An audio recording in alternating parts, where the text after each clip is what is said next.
Hey folks, welcome to I Heart Board Games, where today we have guest Steve Finn and also Sagan from SOBO. Hey fellas. Hey, hey. Hey, We're thanks for having here me. to play Nanga Parbat.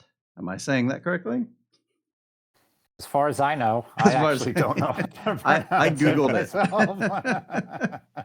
That's Nanga how I Parbat Googled sounds it right to myself. me. Yeah. Yeah, I said, how do you pronounce Nanga Parbat? And that's what Google told me. So that's what it is. Google wouldn't lie to you. I'm pretty sure you can, if Google says it, That's right. trustworthy, right? And this is a game we'll be playing on Tabletopia today. I have this physical version here in front of me as well. And this game is available on BGA, Board Game Arena, which we play on very often. And I have all the other games with me from the Kickstarter recently that shipped to me. Biblios, Quill and Parchment, the Butterfly Garden 2nd edition, and Mining Colony, which we played here on the stream as well with Dr. Finn. So how's everyone doing this morning? Amazing. Amazing. Great. Thanks. Looking forward to this You're game. hiding things. We're honest here, Sagan. Sagan's got a thing, but he's working through it. Yeah, my voice might be a little bit off today, There but that's you don't all want right. people That's all to right. wonder, If you right? see me, no. It's I'm not sad. I just, it's fun. I lose my voice probably about once a year. Whether that's like cold related or weather related or allergy related, I don't know. But I can usually have like 2 days a year where I'm just like, I just can't talk. So I think I might be heading into that. So if you're speechless, it'll not be because I'm destroying you at this game. It'll be because of that. Which might happen. It might happen, yeah. At least that's what I like to Just an think. excuse in advance? Are you just giving us an excuse? That's what it is. Here's my hedging. I'll go ahead and get all my hedging out of the way right now before we actually get into this, and that is Jesse has played this game before. That's true. And I have not. So there you go. This is the veteran versus the noob. We'll see how it goes. Yes. And Steve, everything well with you this morning? We're not a morning Things are stream. going pretty well. I'm on vacation actually, so I'm enjoying St. Augustine, Florida. Well, let us pull you away from the beach and take you to the mountains. The cold, cold mountains. That's right. Let's talk about Nanga Parbat. What inspired you to make this game? Well, as anybody who knows any of my games knows that I have a tendency to really focus on mechanics first. Yes. So the theme in this case came second. The game actually started because I was talking to my son about how many games just use some mechanic from like some other game, and then they put a theme on it or they change mechanic. And so we were once sitting down playing Super Tic-Tac-Toe. I don't know if you all know what Super Tic-Tac-Toe is, but I don't. It's tic-tac-toe, but there's 9. It's in a grid of 9 tic-tac-toe games. So it's like 3 columns, okay. 3 rows. So if I play in the center X, if I'm X and I put an X, say in the center, very center of everything, that would be the center board, and then that would force my opponent to play in that center area. And then let's say he plays in the upper left quadrant, or I guess it's not a quadrant, but it's whatever 9 things would be. If he plays in the upper left corner, that makes me go in the big grid to the upper left corner to play in that board. And so this game actually was inspired by tic-tac-toe. So that was it. And then I said, instead of a pattern of 9, I went with a triangle. And so then I ended up having 6 triangles divided into, in each triangle had 6 smaller sections, so that the small triangle is a microcosm of the large. And so that was basically it. And so I said, all right, well, what can I do with this? And so I came up with special powers I had like 6 or 7 different things, and then I said, all right, these have special powers, and then eventually I said, all right, I need a theme, and it's a triangle. So I was just thinking, what in nature, and as a publisher, I'm thinking, what kinds of things can I make the tokens that would be cute and look good? And so at some point, I just came up with the idea of a mountain. And then I did a Google search for like, what are some Himalayan mountains? And then I actually did research into the animals. So all of these animals are actually from that area. They are all animals that the colors generally match the colors on the board. So, like the red panda is, I mean, it's not bright red like the token, but it actually is called red panda. Right. And the tar, whatever color the tar is, I don't have it right in front of me. So they're all those animals. So that's basically the origin of this game. It was super tic-tac-toe or whatever it was called, made into a triangle shape with then a mountain theme, put on top of it. Wow, that's really cool. That was it. Yeah. Yeah. Did it ever have anything other than animals prior to here? I'm always interested in hearing the prototype stories, where they come from. At one point it was like resources, but I was thinking like snowballs. There was like wood. I'm like, I couldn't come up with 6 things. Right. But the game actually started just as pure abstract, where it was just random shapes. Right. It was just pick up the circle, pick up the triangle, pick up the square, whatever. At one point I was thinking maybe it might be some sort of like gems.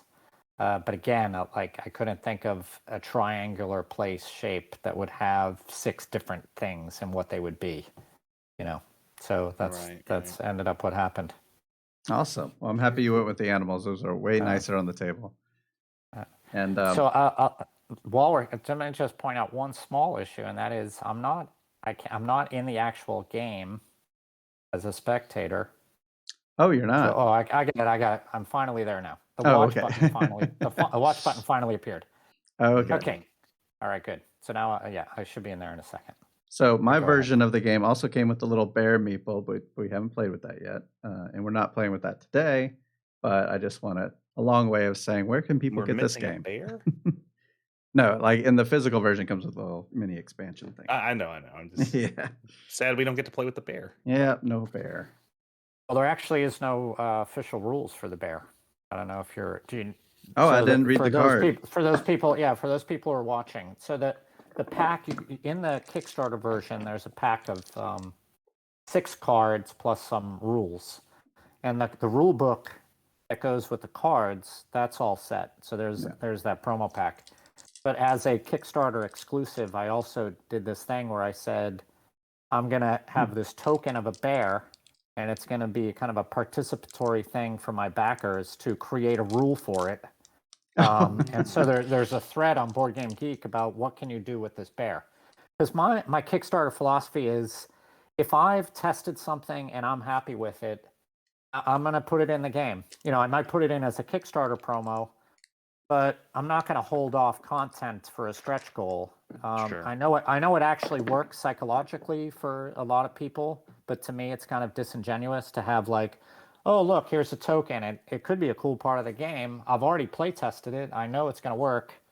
But I'm going to hold it off unless you give me a certain amount of money. So you went the other way with it. So I didn't do that. So I basically said, all right, I want a stretch goal because people expect stretch goals, to get rewarded for higher funding things. Sure. But I just said, all right, I'll throw in this token as a stretch goal, but I don't have any rule for it. So there's actually no official rule for that token. Nice. Huh. That's interesting. Now we have a bear token. And if you want to get a bear token, and you can come up with something to do with it and post it on Board Game Geek. Right. Yeah, if you want to get your own bear token. Now, is this available if people get the game at drfinns.com? You can get the Kickstarter version directly from Dr. Finn's games. That's the only place that you might be able to get it from one of my retailer backers. But other than that, it's the Kickstarter version. It's not available anywhere else. But the game itself is generally available. It's just starting to be released, I think, like right now. Awesome. So your local stores should have it. Very cool. If they've ordered it, that is. Yeah. All right. Well, let's get into the game. Ask them to order it. Yeah, there you go. Yes. All right. So let's get into it. We are in the mountains, ready to go. Now, Okay. let's have a quick overview, I suppose would be a good place to start. That's my cue. That's your cue. Let's do it. All right, here we go. Okay, so And I'll try to correct you. Yeah, well, I can't interact with the board, so I can't move things around. But as you notice, there's my hand can be seen. Can my hand be seen, or only mine? No, but no, you can't see my hand either. Can't. Okay, all right. So anyway, there's 6. You'll see there's 6 regions, right? Mm-hmm. And each region is divided into a smaller group of sections of 6. So at the very top, you could see there's like a white snow leopard, right? Mm-hmm. Next outside of that is the guide. So the yellow big meeple is the guide, right? So what's going to happen is one of you will go first. The second player is going to think about it strategically and place the guide next to one of the flags into one of the regions. So right now we'll just say throw it there for now. Although after you decide who's going to go first, you might want to move it based upon what you want to do. Mm-hmm. So if this is the way the game started, the first player has to pick an animal. So you're trapping an animal, and you're going to trade it with other people or trade them in for points and powers. So what you would do is pick an animal and put that on your mat. So right now, who's got the purple hand? That's me. That's you. All right. So let's pretend you grab the lower right deer. There's a gray deer on the lower right. So you go and put that in the top part of your mat. So you got a player mat that shows all the different animals. And now what you're doing is you'd be claiming that area with one of your meeples. So put one of your guys into the area which you just vacated on the board, right? But before you do that, just notice that underneath it says number 6. So that means that the guide now, so put the meeple in there. That means the guide now is going to move down to number 6, right? And now the next player would choose, so whoever's going second, right, would then choose an animal. And then do it there, and then move the guide, right, and put in your man, okay? So I guess you can now reset the board. Or actually, just keep doing this for an example, because what I want to do is... Eventually, what will happen is you'll start collecting many animals, and you'll start having men on the board, or meeples on the board. Mm-hmm. Now, on your turn, right, you're going to claim an animal, you're going to move the hiker, and then as a extra action, if you want to use one of the animal's powers, you can use the animal's powers, and I'll talk about those in a minute. The other thing you could do is score. And if you look to the upper left of the board, game board, up here, maybe you want to zoom in a little, if you can, to that area. What you could do is see that up at the top left, there's a little camp icon. Now, on the screen, this actually doesn't come out unless you really zoom in at it. But the second level, the second row, has a little paw print. Mm-hmm. It has a red line in it, and that means different animals. And then underneath that, there's a paw print that has an equal sign, and that means same animals. So going from the top, it's camps, different animals, same animals. And with the physical version, you could clearly see the difference. Yes. But on the screen, it's not showing up because of the white in the back. Anyway, also running across the top and the bottom of these blue squares near the boards are the numbers 6, 5, 4, 3, and 3. And what that's saying is this. If you are the first person, for example, to turn in 6 different animals, that would be the far left column of the second row. You would be able to put a cube in there and get 8 points. So you see where the 8 is? Mm-hmm. Yeah, right there. Yeah. So you would then turn in all your animals if you had 6 different. If you were to get 6 of the same animals, you could score 9 points. And then if you go far to the right, there's 2 columns that have 3s. So you could score, for example, 3/10. If you're the first person to score for 3/10, you get 4 points. If you're the second person to do it, and it could be the same person, you get 2 points. So once a cube is placed on one of those squares, then that scoring option is not available for anybody else. Okay? And the way you score tenths is you will have, during the game, eventually you're probably going to have some men and hikers next to each other. And when you get a group of at least 3 that are adjacent, and they can be connected in any way, they don't have to. It doesn't have to be a straight line, and also hard to see on the board because of the computer-generated screen. There's some white dots that are connecting the corner spaces, or whatever you'd call the top and the bottom left and right spaces of a triangle, with spaces on the other triangles. And those dots are also mean adjacency. Yeah, so like that. So what you could do is turn those 4 guys in. So you pull those off the board, and then you would put 4 of your tents in those spaces. And then you would then claim in the upper left of the board, you'd get 5 points for that. And then you'd move along the scoring path on the left of the game board, the main game board. Score 4 points. 5 points, right. Now, here's the interesting thing about scoring. Each scoring space can only hold 1 cube. So if pink now were to score 5 points, they would land on blue, but then you get a bonus. You get to move to the next space. So there's never going to be any ties in the game. So strategically, it sometimes might be good for you to choose an option. Even if you could do more, you could choose an option that would allow you to land on the other player to basically get a free point. Yes. Okay, so that's how the scoring works, and that's how placing your turn works. Now, the only thing I need to describe are the animal powers. And if you look at the player boards over to the far left, there's like what's it called, a white snow leopard. I think it's a snow leopard. And at the bottom of what you do if you want to use the power is you take the snow leopard that you have and slide it down, to the bottom half, and there's a little arrow with a, like a lightning bolt to show that you're activating it. And then the description of what the power is at the bottom. And this says you may exchange or switch the places of 2 meeples, 2 hikers, that are adjacent to each other. And you really only want to do this. There's no reason to exchange your own. So what this allows you to do is to replace your hiker with someone else's on the board.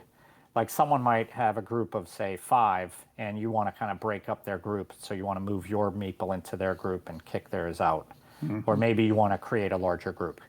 So that's what that does. The next animal, which I think is the tar, that one allows you, it's the brown one, it allows you to switch an adjacent animal with a meeple. So you could switch, as long as they're adjacent, and there's might be different reasons why you'd want to do that, because you might want to get an animal or put a guy next to one of your other guys, etc. The next one is the musk deer, and this has 2 animals anywhere. So it's hard to see the text again on the screen. The first 2 columns say adjacent, and the next one says anywhere. So you could exchange, like an animal from the top of the grid all the way down to the bottom triangle, and then you just switch their places. The black, what's the black called? The yak. Oh, yeah, there we go. All right, so that one allows you to move the guide. So you could either do this at the end of your turn to place it where the other guy, to mess up the other player, or you could do it at the start of your turn so that you can choose from a place that you want to choose from. The blue animal, what's the name of the blue one again? Baral? Baral, yes. That's the Baral. All right, I remember that. Baral can be turned in as any animal type when you are scoring points. And then finally, the red panda in the lower right this happens when you pick up the panda. If you are, and the iconography there says this, but it's if at the time of picking up the red panda, you are equal to or have fewer points than your opponent, you score a point. So right now, if pink took one, score was 6-5. If pink took one, pink would not score anything. But if blue took one, blue would score 1, but in actuality would move ahead and score 2. Yeah. And then, so there's no activation for that. It just happens when you do it. You don't save it. It just happens immediately. So those are the 6 animals. When you play the game ends when you're done placing all your hikers.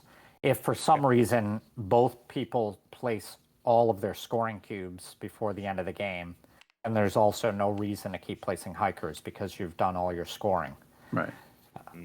So to the newbie out there, any newbies playing the game, just make sure that because you can only place one scoring cube per round or turn. Sure. You have 5 of them, so you need to make sure that you start scoring, before the 5th to last round. Because if you run out of men and have extra cubes, you've given up scoring opportunities in the game. Right. I usually remind myself by placing the 5 cubes off to the side next to 5 meeples. And that way I know, like, oh, these are my last 5 meeples. And I'm like, oh, okay, good. Makes sense. Yeah, something like that. I've always had my games end in scoring cubes. I've yet to have a game end with meeples. This might be the first. I don't know. Yeah, it's usually interesting. Because I almost always end with the scoring on my last meeple. Yeah. Wow. And also there's an ambiguity in the rules. Like it does say like the game ends when when both players have placed all their meeples, but you finish off that turn. It's like if I place my last meeple, I still get to score my last meeple if I have a cube. It's not like the game just ends. Right. Yeah. Good. It all makes sense to me, I think. Yeah. I believe so. All right. So how we going to figure out who's going first here, Jesse? If you want to go first, you can go first. Last person to climb a mountain. It's the last person who took a hike.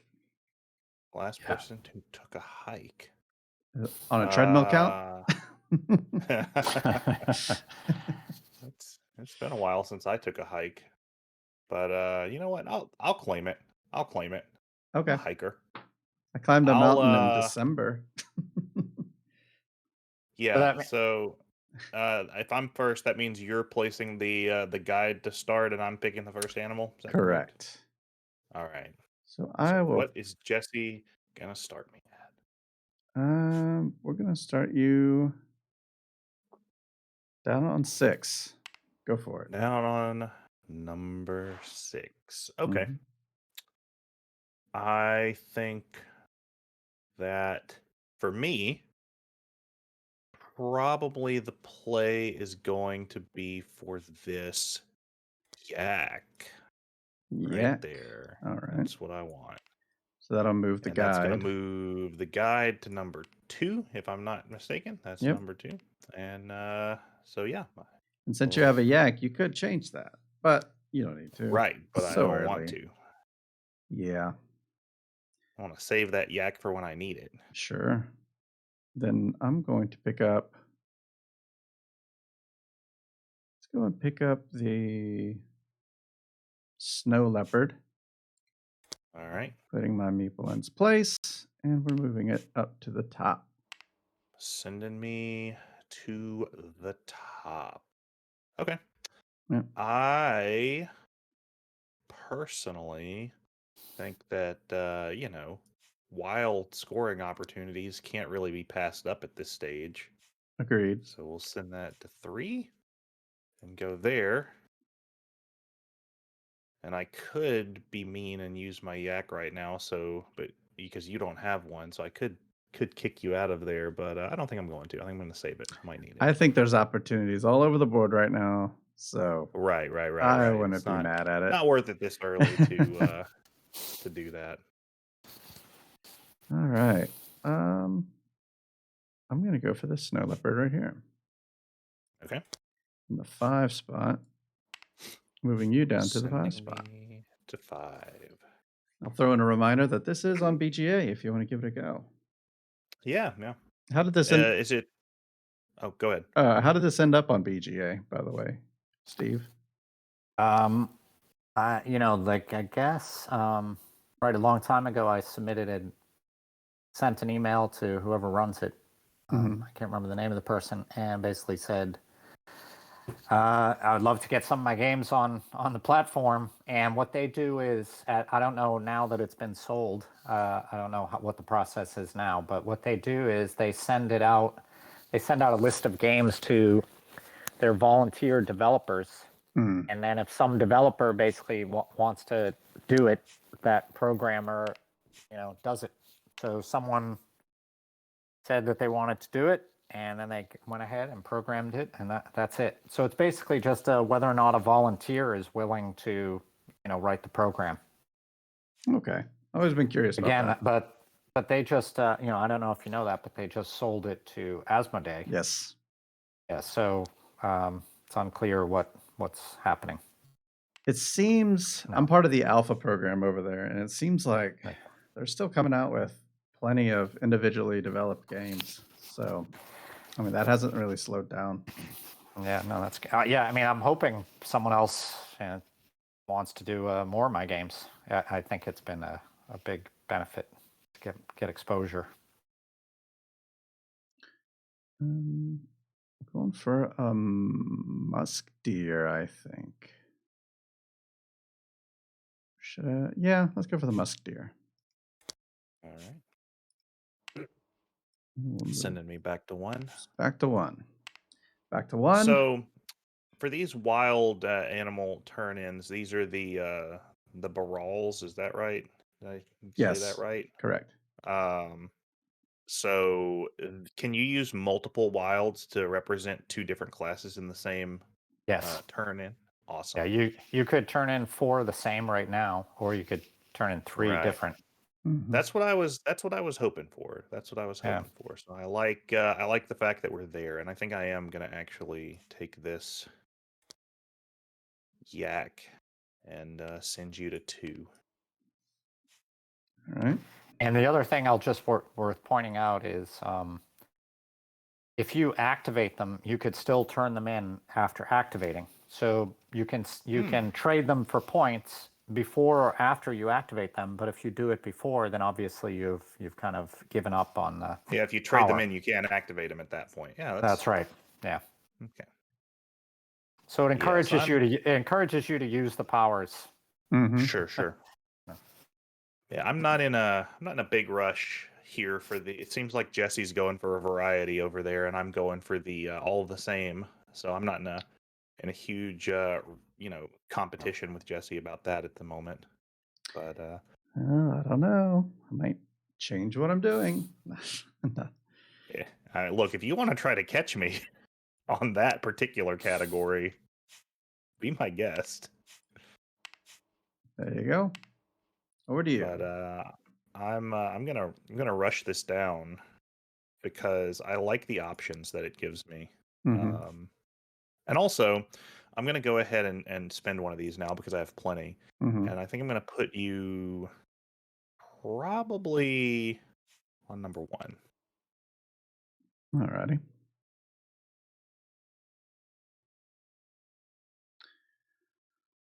Number 1, you say? Number 1. Well, I guess there's no harm in taking. Yeah, we'll take this guy. We'll take the red panda and score 1 point. Putting this here.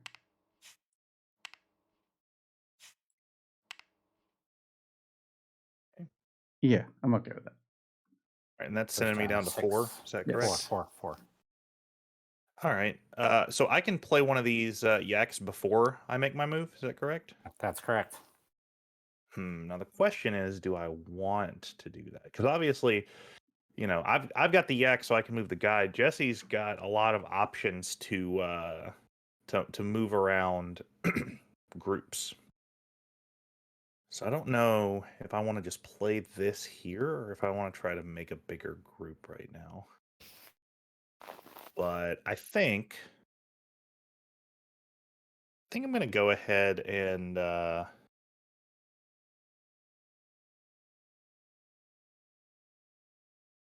going to go ahead and try to move this here. And I'm going to go ahead and grab a panda, which is going to give me 2 points. And move Jesse over to number 6.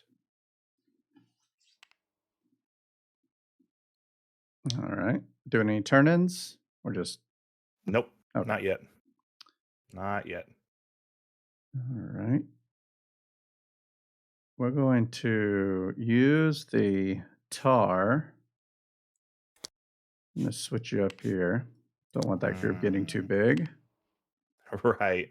And we're actually going to cut that down. I just put myself right there. Hey, how's it going? All right. So that's going to number 5 then. Right? I'm going. I'm sorry, number 4. Yeah. Number 4. My fault. Okay.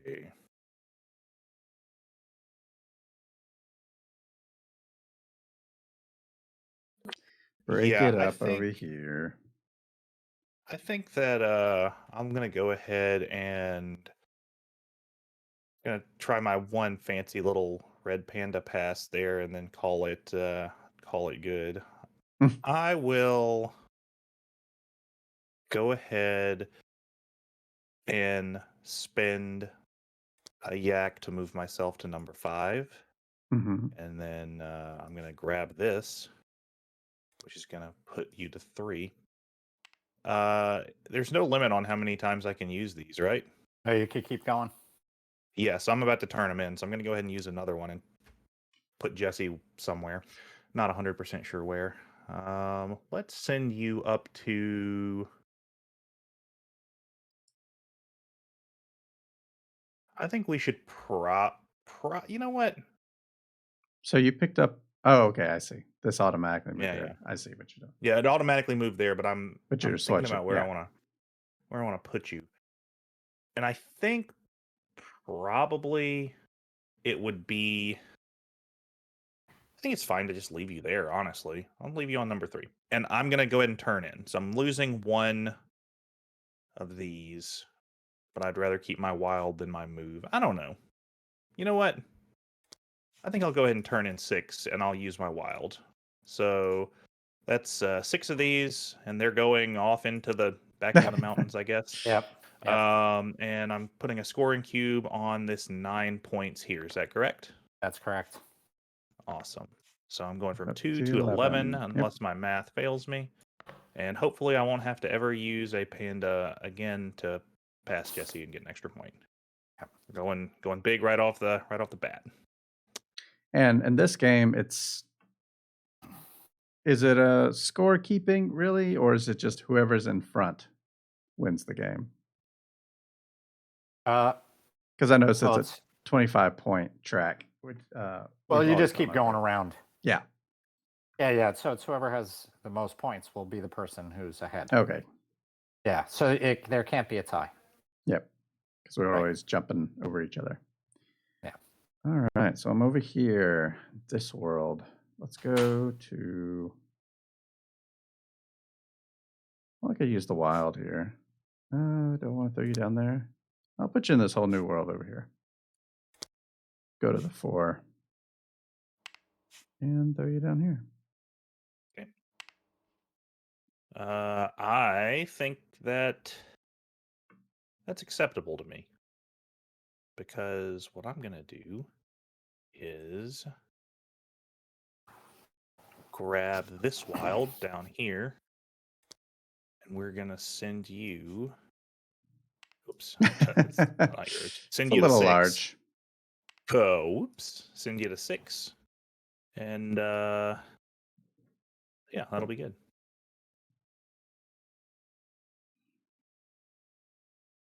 All right.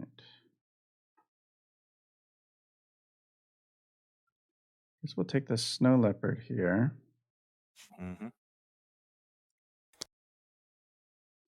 So many animals.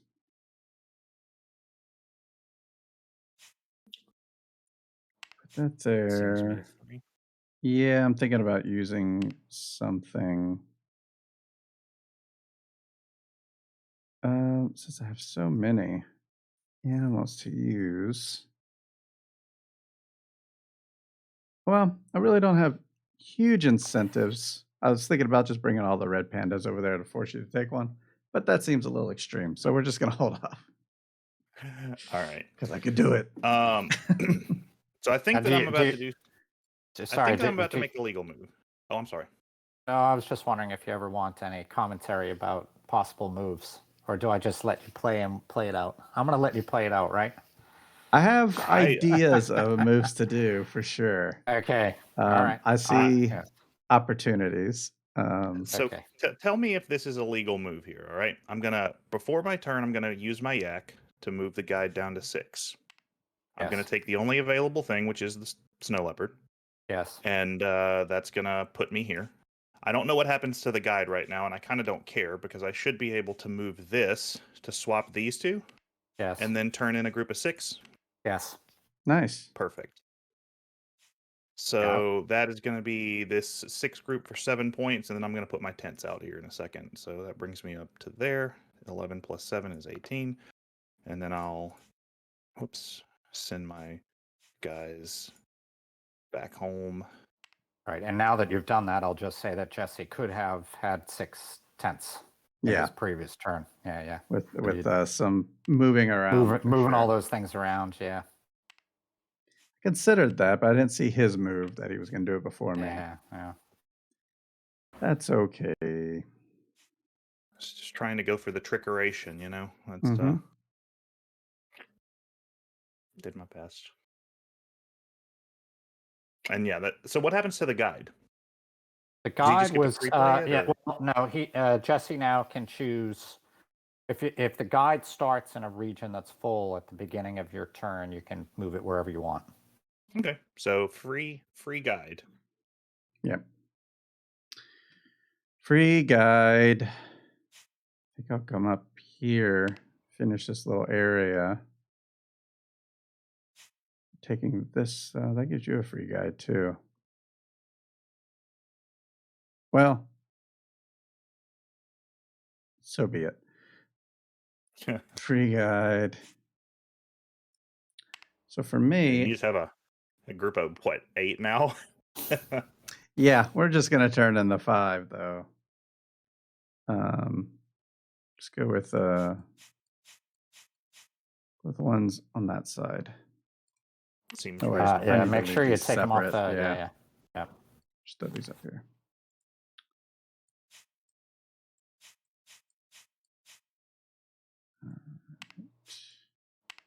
All right, and you're sending me to 6, which is basically sending me wherever I want to go. Is that correct? Yes. Yeah.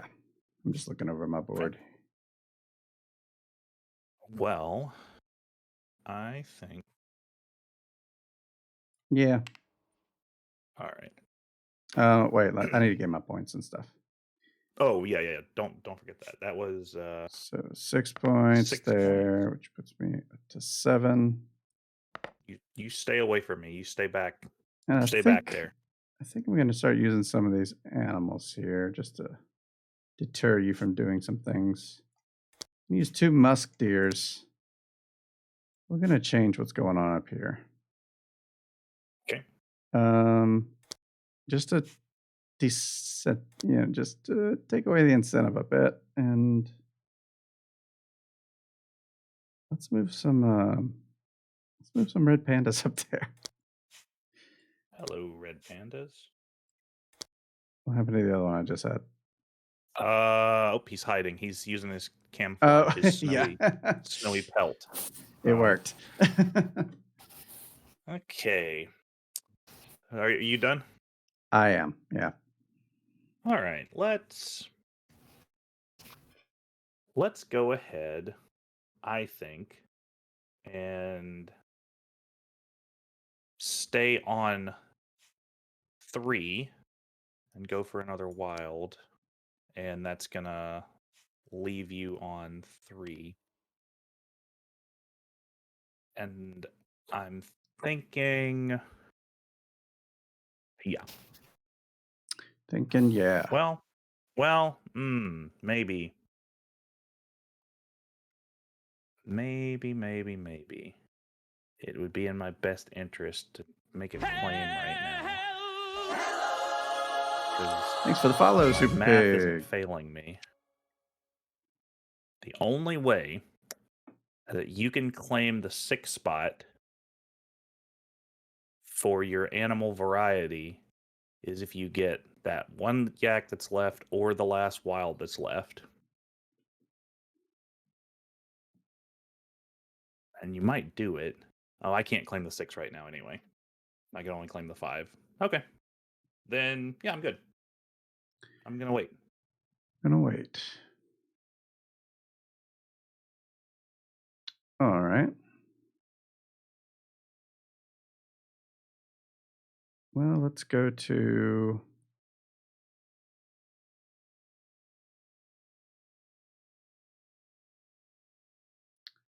Guess we'll head over to the snow leopard once again. Really relying heavy on these snow leopards. Mm-hmm. I need that group though. So that'll be a 2. And we're going to turn in a group of meeples here. Oops. Why does it do that? Weird. All right. So that is 5 more points for you. Is that correct? You're turning in 4 tenths at the same time. So Correct. I'll move you up. You went from 7 to 12 because that's how math works. Yeah, I'm going to use a snow And leopard as well. Cube goes up there. Use this early and just break up this little group here you got. Throwing me in the middle of it. Leave me alone. And yeah, we're going to break it up even further, actually. Yeah, good. Leave me alone. I was saying, come on, do it. Keep moving it.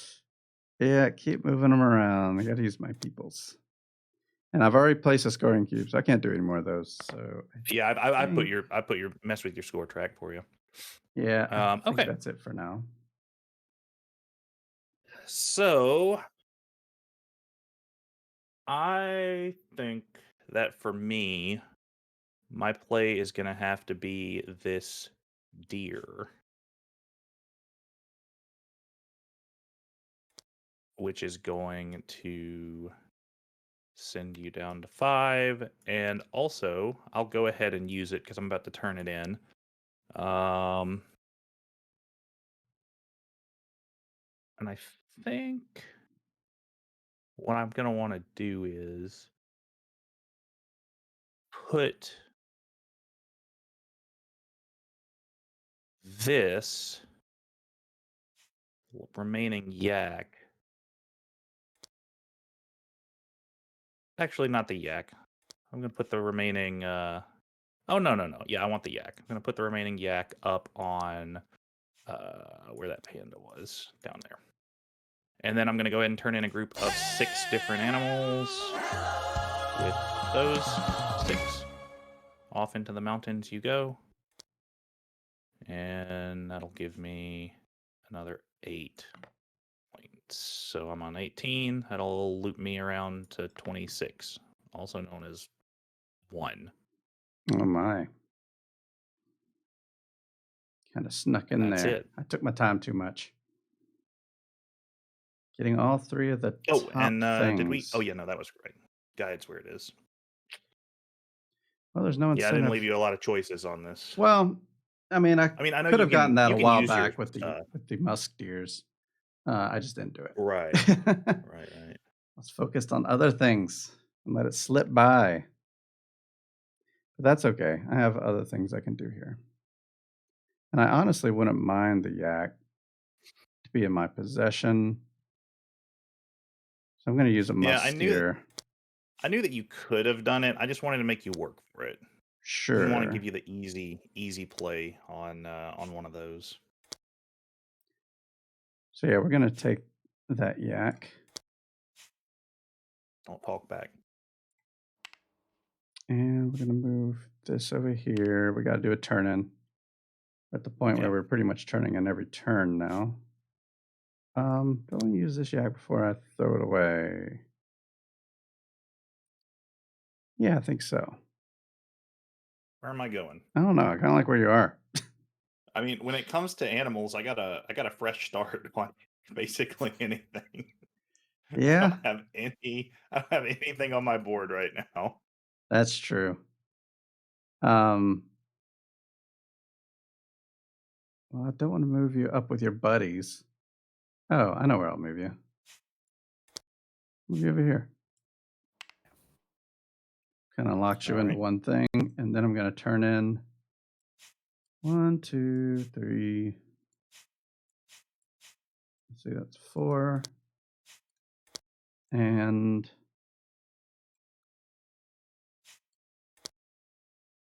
I'm going to go with the snow leopard because wild's wild. So let's go 5 of a kind here. Okay.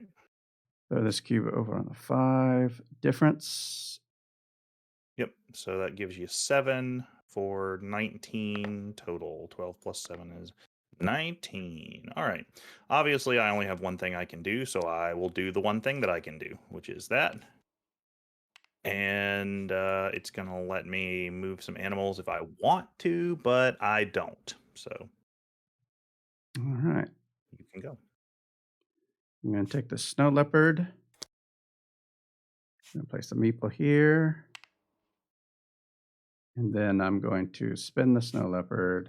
I'm going to break up your little group, making my group a little bigger. Okay. I wish I could switch you with that tent. But also what we're doing is turning in these snow leopards. I think, should I have mess with the last 2? Yeah, we're going to mess with the last one. Well, I don't know, I'm breaking up this thing. Kind of like where that is. Everything else seems fine. Yeah, we're just going to turn in these snow leopards plus the wild. We're going to do our 5 of a kind here, or 5, same. Yeah, 5 of a kind. Okay. For 8 points. It's going to give you 8. So you're on 19. That'll bring you up to 27. So that's 1 point ahead of me. Just got a raid from So Very Wrong About Games. Thank you for the raid, folks. Hey, Senan, how's it going? All right, so Jesse, it's hard for me not to comment. Sure. When I see something, I don't want to say you made a bad move, but I want to point out an alternative move. Can I do that? Absolutely. I think you should have traded the 3 tents. The 3 because to make 3 tents because it's worth 4 points and it would stop him from getting the 3 tents. Which is what I was about to do for sure. Okay. Because he's not going to get 5 of a kind because he only has 1 animal. So he's now going to be able to get the 4 points for 3 tenths before you.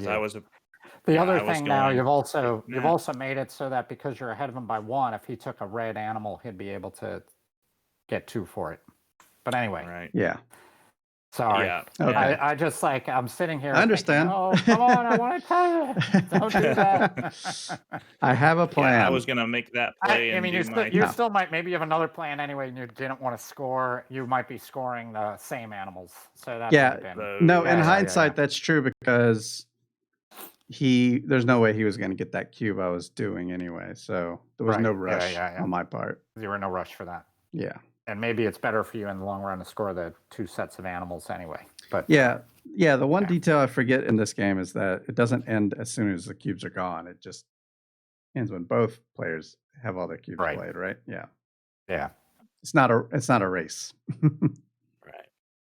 And yeah, that was my move. I went ahead and put I didn't put my tents down. I just and turned my guys in. I just got the points, but I didn't move the actual tents in. For 3 for 4 points, and that was all I was going to be able to accomplish on that turn. Okay. So it looks like I'll take I mean, there's so many pandas here. I mean, the next thing will have to be my final cube, but once again, there's not really a rush to do it. So I'm going to take a panda. Which one am I wanting to put down? I guess I'll choose position. Well, no. Well, yeah, that forced me to go there. Yeah, let's do the panda in the 2 position. So you get 1 point. And it's going to bring us to number 2, which is going to limit me a bit. Yeah, 1 second. Looking over how this is going to play out here. You're going to force me to go there. Or force you to go here. Going up here. I think I might have to go ahead and take the 3 difference here. I don't see myself getting that 4th one. It's just you can yeah, because that's going to give me one of these 2 that I don't want. Because I really doubt you're going to give me board control. Yeah, there's no more 4s to get us down to this position. So I think I got to go ahead and take it. Is 3 of the 3 of the different kinds. 3 of the same, 3 of the different. So that's yeah, I don't 5 have more 3 of points. this. Well, I mean, there's a chance I could get 3 of these. So you're playing this. I'm picking up this. That'll be different. Then you're placing me probably at the top. Then I'm taking this. You know what? Let's see how it plays out. Just play on. All right. No, I'm not doing that. Bam. Oh, you're not doing that? No. Okay, sorry. So reverse 5. Okay. So yeah, I am being here. I'm gonna go ahead and use my animal mover to bring myself a panda to the only position that I can take from. So I can claim it and get a point just for claiming it. You don't get a. Oh, sorry, you don't get a point. Yeah, you're behind. You're ahead of me. You're ahead. Oh, you're right. My fault. Well, in that case, I will claim instead of getting that panda, I'll get the wild, just to get a wild, just so you don't get a wild on your final turn. And my final get turn. 3 of the same. Right? Isn't this the final turn? It is. Oh, it is? Did I read that you have wrong? 1 man left to place. You have 1 man left to place. Oh, that's a good So I point. was going to go there, and then I was going to have to turn in 3 different for 5 points. So I guess in hindsight, I should have done that then. Off into the mountain as you go. Yeah, that was my only thing that I could have potentially. But at the same time, I think you still would have overtaken me, given. I don't know. Well, you would have gained 3 points from that. Oh yeah, which would have been 4. Guide should be over in number 3 too. Yeah, I think. Right. Oh yeah. Yes, you're right. I'm sorry, I forgot to move him. Yeah, I just planned that wrong. That's what happens a lot. Okay. Well, I'm taking the only move available to me. Placing them here. And yeah, there's no reason why I shouldn't have turned in the 3 different ones. Honestly, though, it still wouldn't have been a win there because it would have been. Well, you would have been up 2, and I would have been down 2. But I guess you would have skipped me, but it would have been a closer game, I guess. Yeah. By right. 1 point difference there. Mm-hmm. But yeah. All right. Well, you have won. Woohoo! I made some mistakes, but I can learn from that since I have the game. And I can play it a few times more. It was a fun game. I like how puzzly it is. Yes. I was kind of getting the vibe just looking through the rules for it, but I do tend to really enjoy the spatial aspect of games that include that. So, so I like this. Steve, would you say you're good at your games? Interestingly not. Yeah. Most of the time when I'm actually playing one of my own games, well, usually I don't even play games after I've developed them that much, other than when I'm at conventions. Right. But I'm usually still playing it as a designer, thinking about mistakes that I may have made, or could I have made it a better game? Where something might come up where I just say, oh, you know what? In retrospect, I should have done this. Right? But I'm thinking as a designer, and I don't think to play the game as just simply to play the game. So I think because of that, I tend not to do as well because I'm not focusing on actually playing. But sitting here watching you play, like I am aware of sometimes where I'm like, oh, I don't know if that's the best move. Oh, no. But I actually might be wrong too, because sometimes people see more than I see as well. So. Well, there were many things made apparent to me that was the wrong move. Well, yeah, Steve, when you went to say that, there was a point in the game where he could have completely locked me. I can't remember exactly what it was, but he could have locked me into like, oh no, I can't do anything here. And he didn't do it, and I was like, oh, okay, I lucked out on that one. That Jesse didn't punish me. Yeah, I wasn't taking advantage of my animal abilities. So if you're playing this on BGA, feel free to take advantage of those animal abilities, because I did not. I frequently look for scoring opportunities to land on someone and get that free point. So I might I might give up early. You know, if it's instead of 6 of the same, I see, oh, you know what, I can do 4 of the same, but get that free point. I'll grab the 4 of the same and get the free point. Right. You know, but there's different paths, obviously, to victory. So.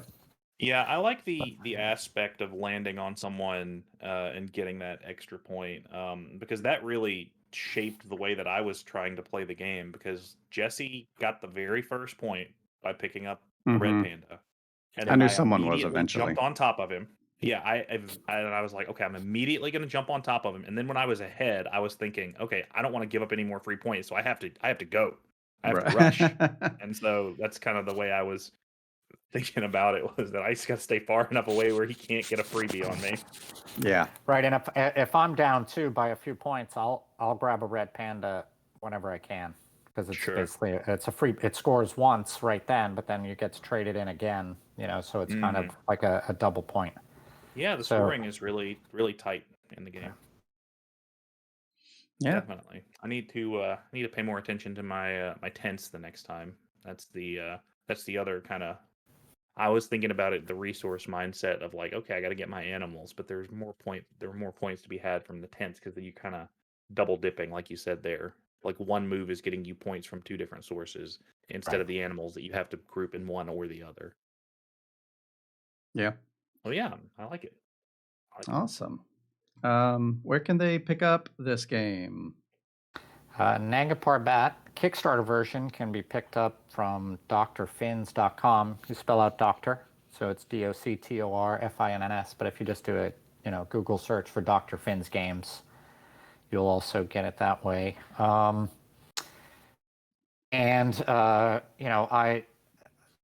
You could probably find it for less money, but not the Kickstarter version, if you wanted to, just go for one of those online stores.